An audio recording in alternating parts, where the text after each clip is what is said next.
안녕하세요, 여러분. 자원봉사에 대해 알아보는 세 번째 시간입니다. 이번 시간에는 자원봉사 활동 가능 시간과 자원봉사 활동 시 주의사항에 대해 알아보도록 하겠습니다. 자원봉사 활동은 언제든지 할 수 있습니다. 다시 말해 자신의 여가 시간, 주말, 친구와 가족과도 함께 가능합니다. 혹시 선생님, 저는 학원이 끝나면 봉사활동을 1시간만 할 수 있는데 잠깐 한다고 해서 누군가에게 도움이 될까요? 라고 고민하는 친구들이 있을 수 있습니다. 단 1시간의 봉사활동이라도 도움이 필요한 사람들에게는 큰 도움이 될 수 있으므로 여가 시간이 생긴다면 봉사활동에 적극 참여해 보시기 바랍니다. 그리고 알아두어야 할 사항이 있습니다. 자원봉사센터로 전화하여 오늘 학원이 일찍 끝났는데 자원봉사 활동을 하러 가도 될까요? 라고 묻는 친구들이 있습니다. 자원봉사를 하려고 하는 여러분의 자세는 매우 훌륭하지만 자원봉사 활동은 사전에 봉사하려는 기관이나 시설과 약속을 정한 후 정해진 시간에 방문해서 봉사를 해야 합니다. 여러분 이 점 꼭 기억해 주시기 바랍니다. 그럼 이번에는 자원봉사 활동 시 주의사항과 봉사활동을 할 때 우리가 만나게 되는 대상자에 대한 유의사항은 무엇인지 영상을 통해 살펴보도록 하겠습니다. 어떻게 하면 잘할 수 있나요? 자원봉사의 주의사항. 자, 복민, 자원봉사 준비됐지? 응, here we go. 너희들 이건 챙겼어?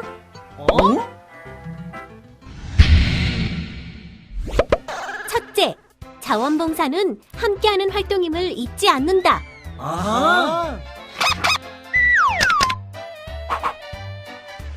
자원봉사는 비 오는 날 우산을 빌려주는 것이 아니라 우산을 함께 쓰는 것처럼 일방적인 것이 아닌 함께하는 활동이라는 생각이 중요해. 둘째, 자원봉사 계획, 실천, 반성과 성찰의 단계대로 봉사활동에 임한다.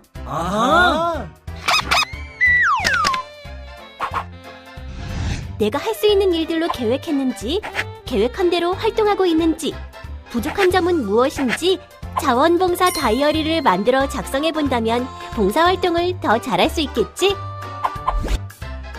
셋째, 약속은 반드시 지킨다.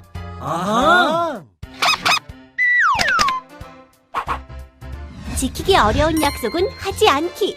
한 번 한 약속은 꼭 지키기. 다들 알지?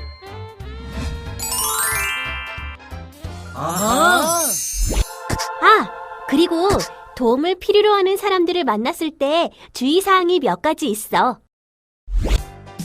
아동을 대상으로 할 때의 주의사항. 아동의 인격을 존중해준다. 동정적인 질문을 하지 않는다. 믿음직한 언니 오빠로 역할한다. 하나이만 예뻐하지 않는다. 우선 어린 아동을 대상으로 하는 봉사활동에서는 내 친동생과 같다는 생각으로 함께 해야 해. 그렇다고 너무 편하게 대하겠다는 생각에 심한 장난을 치거나 욕설을 해서는 안 돼. 아동들은 조그만 일에 상처를 받기 쉽지. 그리고 아동, 청소년의 인격을 존중하며 스스로 결정해 나갈 수 있도록 도와주는 것이 필요해. 노인분, 어르신들을 대상으로 할 때 주의사항. 예의 바르게 인사한다. 어르신이 주시는 물건이나 음식은 작은 것이라도 감사하게 받는다. 봉사활동을 통해 알게 된 내용은 봉사활동 담당 선생님을 제외하고는 함부로 이야기하지 않는다. 말은 이해하기 쉬운 언어로 분명히, 천천히 한다. 어르신들을 대할 때는 나의 친할머니, 친할아버지를 대한다는 마음으로 정성을 다해야 해요. 어르신들은 무엇보다도 외로움을 많이 탄다는 특징이 있기 때문에 옆에서 이것저것 말벗이 되어드리는 경우가 많아. 어르신들과 대화를 할 때는 어르신들의 말 속도에 맞추어 분명하고 천천히 말하는 것도 중요해. 그리고 봉사를 통해 알게 된 내용은 봉사활동 담당 선생님을 제외하고는 함부로 이야기하면 안 되겠지? 장애인을 대할 때의 주의사항. 물건을 함부로 옮기지 않는다. 본인의 신분을 밝히고 활동을 진행한다. 우리와 조금 다를 뿐임을 잊지 않는다. 도움이 필요한지 물어보고 도움을 드리며 과잉 친절은 좋지 않다. 장애인들을 대할 때 우리와 조금 다를 뿐임을 잊지 말아야 한다는 것이야. 또 장애인에게 무조건 봉사해야 한다는 과잉 염려나 과잉 친절은 no, no, no! 꼭 필요할 때가 아니면 스스로 할 수 있도록 도우면서 지켜봐 주어야 해. 무엇보다 우리의 이웃으로 자연스럽게 대하는 것이 가장 중요해. 드디어 자원봉사로 세계 정복을 하였구나. 자원봉사를 통해 자신을 밝히시오. 졸고 있나? 근철. 어허, 무엄하도다.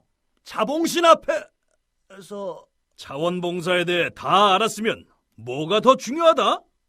응?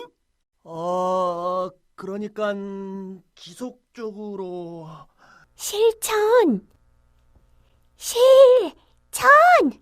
계획을 세워서 계획적이고 지속적인 실천입니다.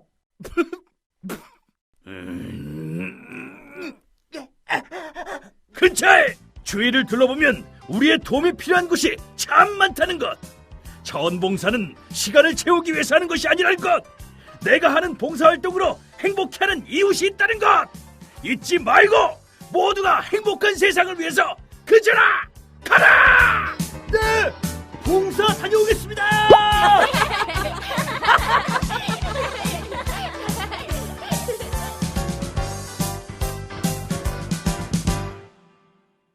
영상에서 본 것처럼 자원봉사를 할 때에는 주의사항이 있습니다. 영상에서 나오지 않은 내용은 저와 함께 지금 배워보도록 하겠습니다. 우선 자원봉사 활동 시작을 할 때 자세입니다. 첫째, 자원봉사는 자신이 관심 있는 일부터 시작해야 합니다. 둘째, 자원봉사는 활동하기 쉬운 일부터 시작해야 합니다. 셋째, 자원봉사는 정기적으로 꾸준히 해야 합니다. 지난 시간에 배운 자원봉사의 특성 중 지속성에 해당합니다.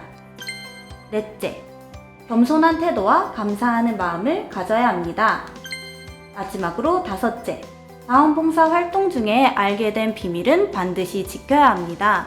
이때 왜 비밀을 지켜야 하지? 라고 생각할 수가 있어요. 이 내용은 잠시 뒤에서 자세히 설명하도록 하겠습니다. 그럼 이번에는 자원봉사 활동 중 만나게 되는 대상자에 대한 유의사항을 알아보도록 하겠습니다. 조금 전 영상에서 본 것처럼 자원봉사를 하면서 만날 수 있는 대상자는 노인, 아동, 장애인이 있습니다.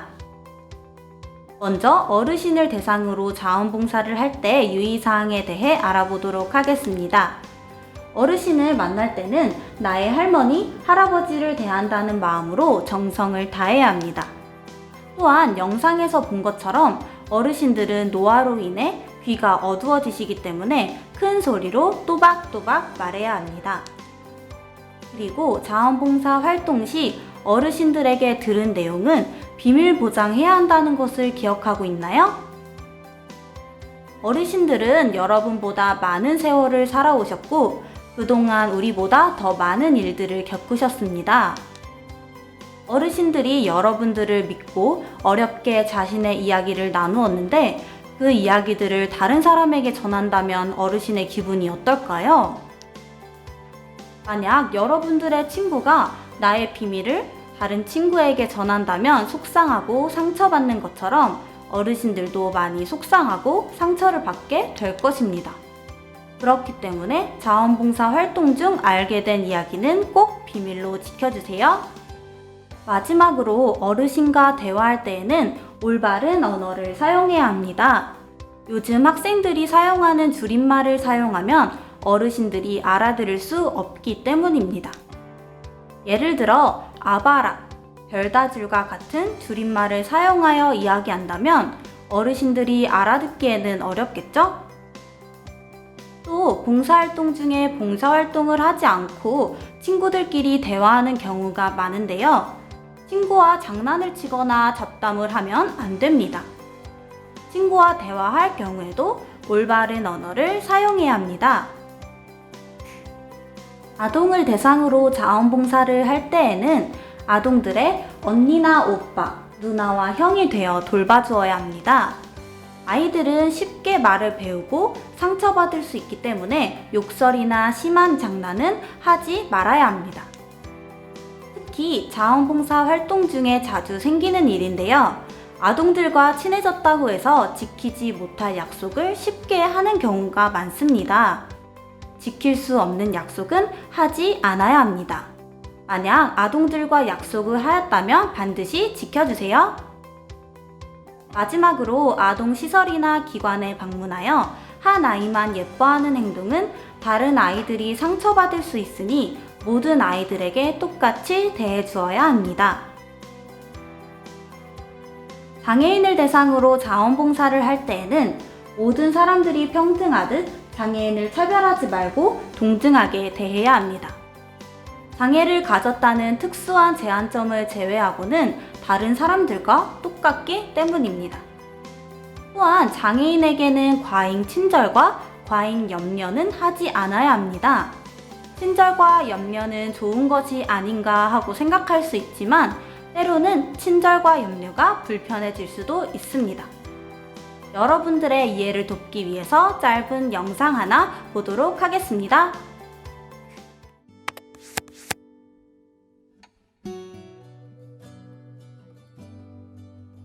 비시각장애인이 생각하는 그 안전하고요, 시각장애인이 생각하는 안전은 차이가 있잖아요. 시각장애인들은 내가 직접 부딪히고 닿고 확인하는 것이 안전이에요. 안전과 안전하지 않는 경계를 알아야 내가 이 이상 가지 말아야지 이렇게 될 거잖아요. 비시각장애인들이 보기에는 조마조마한 거야. 그래서 가운데 안전한 길로 꼭 안내를 해준다고 이제 세워놓는데, 보는 사람은 그게 안전할지 몰라도 시각장애는 그거는 굉장히 위험한 거예요.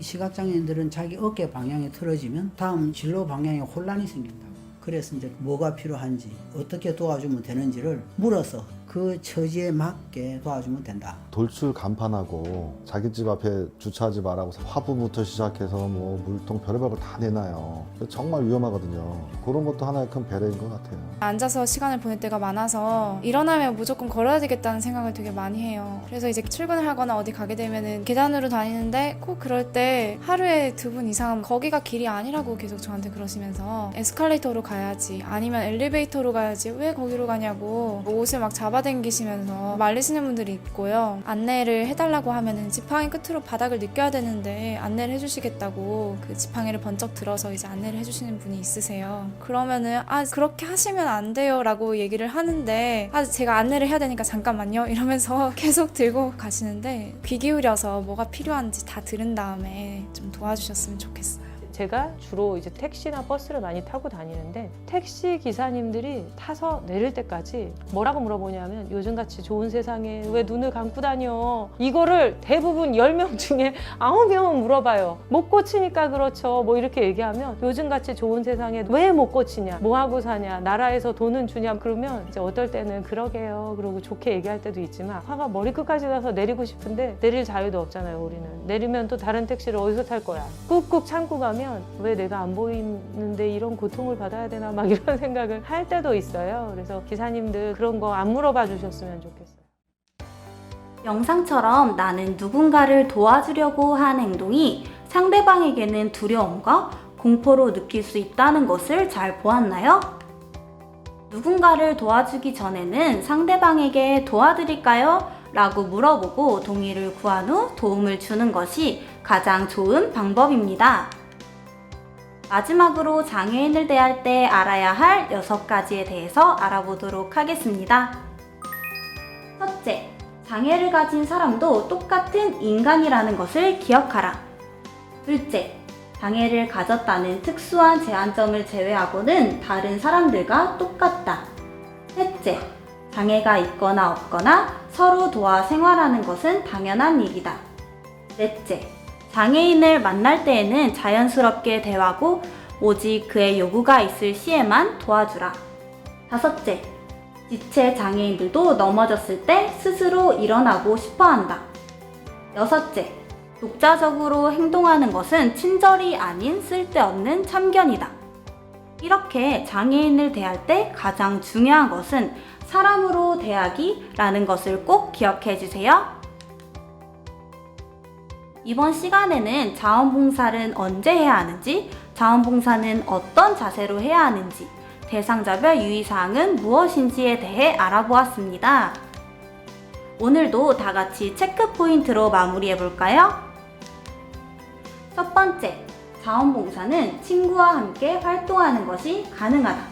정답은 O일까요? X일까요? 네, 정답은 바로 O예요. 자원봉사 활동은 친구와도 함께, 가족과도 함께 할 수 있습니다. 두 번째, 장애인을 대상으로 자원봉사를 할 때 가장 중요한 것은 네모로 대하기이다. 이때 네모 안에 들어갈 말은 무엇일까요? 네, 정답은 바로 사람으로 대하기입니다. 이번 시간에 배운 것 중에 가장 중요한 것은 장애를 가진 사람들도 똑같은 사람이라는 것입니다.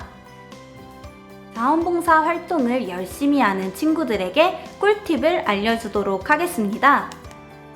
안성시 자원봉사센터에서는 자원봉사자들에게 다양한 혜택을 제공하고 있습니다. 자원봉사자들에게 제공되는 혜택은 많지만 청소년 여러분들에게 해당되는 부분만 설명드리도록 하겠습니다. 첫 번째, 자원봉사자들은 자원봉사증을 발급받을 수 있습니다. 자원봉사 활동 시간에 따라 자원봉사자 카드 색깔이 그린, 블루, 레드 순으로 바뀝니다. 이 자원봉사자 카드는 안성에 있는 할인 가맹점을 방문하면 5%에서 60%의 할인율로 물품을 구입할 수 있습니다. 둘째, 안성시 자원봉사센터에서는 청소년 자원봉사자들이 봉사활동 중 예기치 못한 사고로 다칠 경우를 대비해 자원봉사자 상해보험을 가입하고 있습니다. 혹시라도 봉사활동 중에 다칠 경우에는 센터로 연락을 주시면 됩니다. 셋째, 매년 12월 5일 자원봉사자의 날을 맞이하여 우수 청소년 자원봉사자에게 표창을 수여하고 있습니다. 이외에도 여러분들이 성인이 되었을 때 공영주차장 주차료 감면, 우수 자원봉사자 국내 여행, 지도자 워크숍 등의 다양한 혜택이 있습니다. 이번 시간은 여기서 마무리하도록 하겠습니다. 다음 시간에는 자원봉사 시스템인 1365 자원봉사 포털에 대해 알려드리도록 하겠습니다. 다음 시간에 만나요.